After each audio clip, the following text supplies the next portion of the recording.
Red ball cricket में India का खराब प्रदर्शन लगातार जारी है। अभी हुई हाल ही में साउथ अफ्रीका और इंडिया की टेस्ट सीरीज में इंडिया दोनों मैचों में बहुत बुरी तरह हार गई है। इंडिया का ये 13 महीने में दूसरा व्हाइट वॉश है।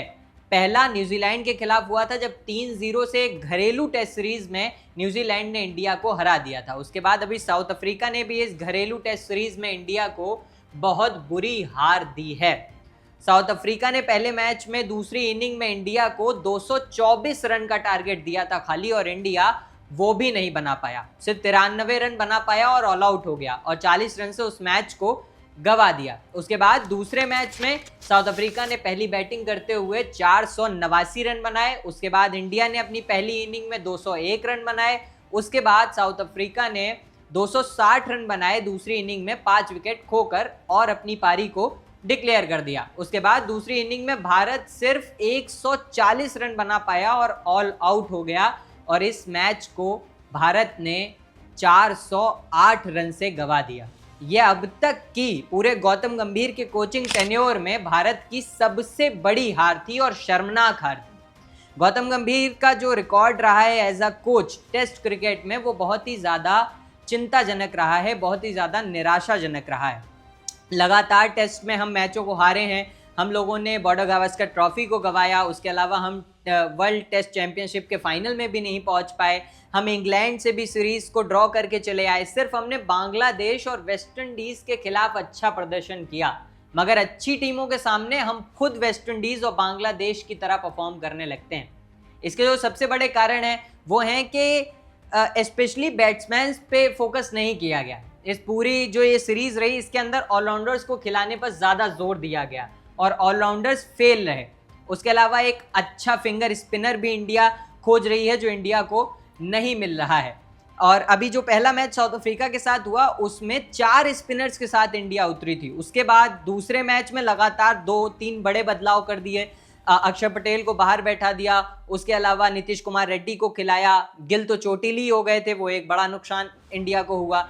तो लगातार जो टीम में चेंज है वो एक बहुत बड़ा कारण है इंडिया का रेड बॉल क्रिकेट में खराब प्रदर्शन। इसके ऊपर जो पूर्व क्रिकेटर्स हैं उन्होंने भी कई सारे बयान दिए हैं। अनिल कुंबले ने एक प्रेस कॉन्फ्रेंस के दौरान कहा कि इंडिया का जो खराब प्रदर्शन है टेस्ट क्रिकेट में, टेस्ट क्रिकेट जो है वो एक अलग तरह की मेंटालिटी मांगता है। टेस्ट इतने सारे ऑलराउंडर, इतने बदलाव, बैटिंग ऑर्डर में इतने फेर बदल, हर दूसरे मैच में नए खिलाड़ी और 2 खिलाड़ियों को बाहर कर देना, ये टेस्ट क्रिकेट में नहीं चल सकता है। कुंबले ने अपनी बात को आगे बढ़ाते हुए कहा कि आप 1-2 अनुभवी खिलाड़ियों के साथ बाकी नए खिलाड़ियों से उम्मीद नहीं कर सकते कि वो खुद को ढूंढ लेंगे, और टीम में स्थिरता ज़रूरी है। उसके अलावा वेंकटेश प्रसाद ने कहा कि भारत की टेस्ट क्रिकेट अप्रोच बेहद निराशाजनक है। ऑलराउंडर्स का जुनून पूरी तरह गलत है, खासकर जब आप उन्हें गेंदबाजी ही नहीं कराते। खराब रणनीति, खराब स्किल, खराब बॉडी लैंग्वेज, लगातार 2 घरेलू सीरीज में व्हाइट वॉश। उम्मीद है ये बात यूं ही नहीं धुल जाएगी और कई सारे सवाल जो उठने चाहिए वो उठेंगे। गंभीर के इस पूरे कोचिंग टेन्योर में अभी तक टेस्ट ही नहीं, वनडे में भी इंडिया का बहुत अच्छा प्रदर्शन नहीं रहा है। भले हमने एशिया कप और चैंपियंस ट्रॉफी में जीत हासिल करी, मगर उसके बावजूद जो ओवरऑल इंडिया की परफॉर्मेंस रही है, इंडियन क्रिकेट टीम की परफॉर्मेंस रही है, वो उतनी बेहतर नहीं रही जितनी रहनी चाहिए थी। टेस्ट क्रिकेट में तो बहुत ही बुरा हाल है। हमने 19 मैच कुल खेले हैं टेस्ट क्रिकेट में, जिनमें से हम सिर्फ 7 में जीते हैं, 10 में हारे हैं और 2 ड्रॉ हुए हैं, यानी बहुत ही खराब प्रदर्शन रहा है। घरेलू टेस्ट सीरीज में तो और ज़्यादा खराब प्रदर्शन रहा है। हमने 9 में से सिर्फ 4 मैच जीते हैं और 5 हारे हैं। तो ये एक बहुत बड़ा सवाल है, बहुत ही ज़्यादा चिंताजनक विषय है कि लगातार भारत का इस तरीके का प्रदर्शन टेस्ट क्रिकेट में कब तक चलेगा और हमें किस तरीके से इन चीज़ों से टैकल करना पड़ेगा। क्या हमें नए खिलाड़ियों की तरफ देखना होगा, ऑलराउंडर्स को जो है ज़्यादा अप्रोच नहीं देनी होगी, क्योंकि अभी भी हम वॉशिंगटन सुंदर को तीसरे नंबर पे खिला रहे थे साई सुदर्शन को बाहर बैठा करके। और ये सारी चीज़ें हैं ये हमने बाकी फॉर्मेट्स में भी करी हैं। T20 क्रिकेट में भी हमने अर्शदीप को बाहर बैठाया और हर्षित राणा को खिलाया, और बार बार ये गलती की गई। और जब पूछा गया गौतम गंभीर से, तो गौतम गंभीर ने कहा कि हम हर्षित राणा को एज अ बैटर भी देख रहे हैं।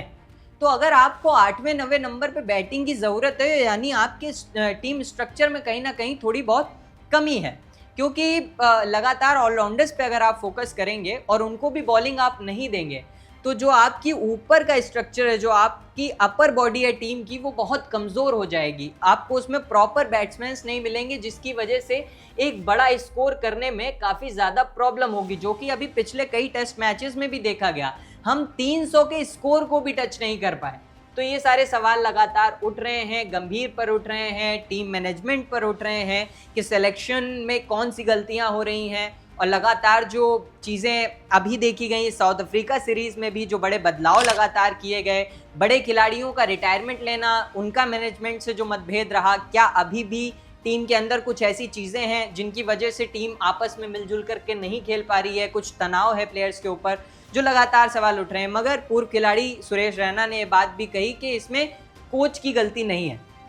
कोच सिर्फ आपको गाइड कर सकता है, वो पिच पे उतर करके रन नहीं बना सकता है। रन प्लेयर्स को ही करने पड़ेंगे, प्लेयर्स को अपनी स्किल्स को मेंटेन करना पड़ेगा, क्योंकि कई बड़े खिलाड़ियों ने अचानक से रिटायरमेंट लिया है, जिसके बाद एक नई टीम का स्ट्रक्चर तैयार हो रहा है। तो जो खिलाड़ी इस वक्त खेल रहे हैं उनको अपने ऊपर जिम्मेदारी लेनी होगी। जो अभी पिछले मैच में भी जो ऋषभ पंत ने एक गलत शॉट खेल करके खुद को आउट करा लिया, उसके अलावा बाकी प्लेयर्स भी लगातार मारने की तरफ देख रहे थे। जब आखिर में अक्षर पटेल ने हिट करना शुरू किया, मगर फिर वो आउट हो गए।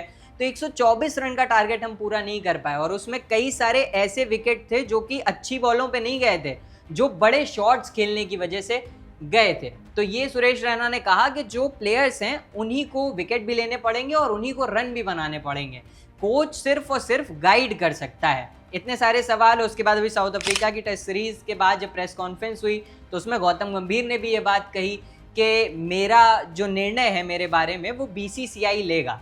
मैंने एशिया कप भी जिताया है और चैंपियंस ट्रॉफी भी जिताई है, तो इन चीज़ों को आपको नहीं भूलना चाहिए।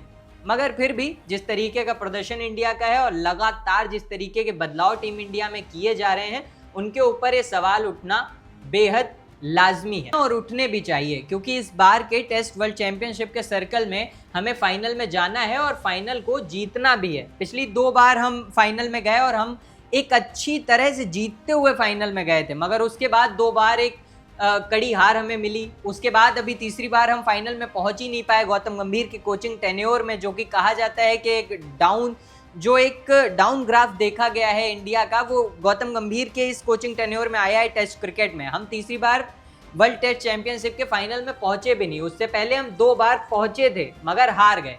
मगर इस बार ये वादा किया गया था कि इस तरीके की टीम बनेगी कि इस पूरे सर्कल में बहुत अच्छी परफॉर्मेंस दी जाएगी, एक डोमिनेटिंग परफॉर्मेंस दी जाएगी और उसके बाद फाइनल में पहुंचा भी जाएगा और जीता भी जाएगा।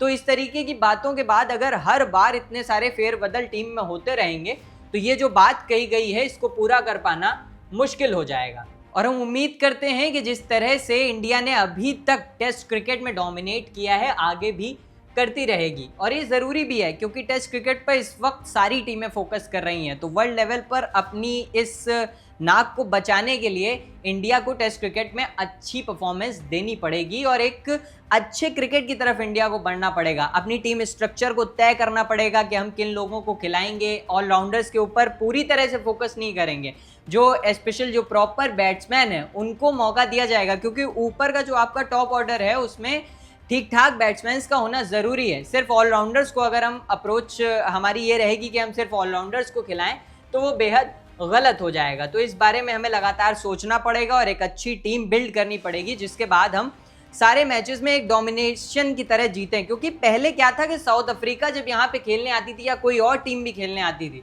तो उसके बयान ये रहते थे कि इंडिया हर बार इतने सारे रन पहली इनिंग में बना देता है और उसके बाद दूसरी इनिंग के बाद तीसरी इनिंग को डिक्लेयर कर देता है और हमें टाइम ही नहीं मिलता है कि हम मैच को ख़त्म कर पाएँ। मगर इस बार जब इंडिया से साउथ अफ्रीका का मैच चल रहा था तो साउथ अफ्रीका के कोच से जब पूछा गया कि आपने पहले फॉलो ऑन इंडिया को क्यों नहीं दिया, तो उन्होंने बोला कि हम इंडिया को और ज़्यादा गिड़गिड़ाते हुए देखना चाहते थे।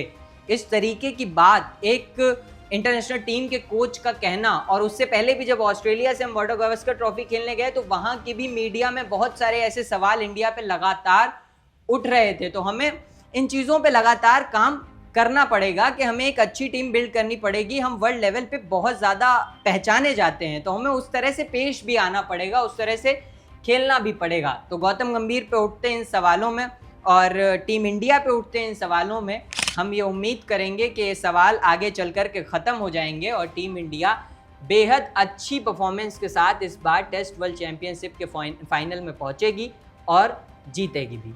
अगर आपको ये वीडियो अच्छी लगी हो, ये रिसर्च अच्छी लगी हो, तो हमारे चैनल को ज़रूर सब्सक्राइब करें और आने वाले वक्त के लिए क्रिकेट की कई अपडेट्स के लिए देखते रहें दी नमस्ते नेशन।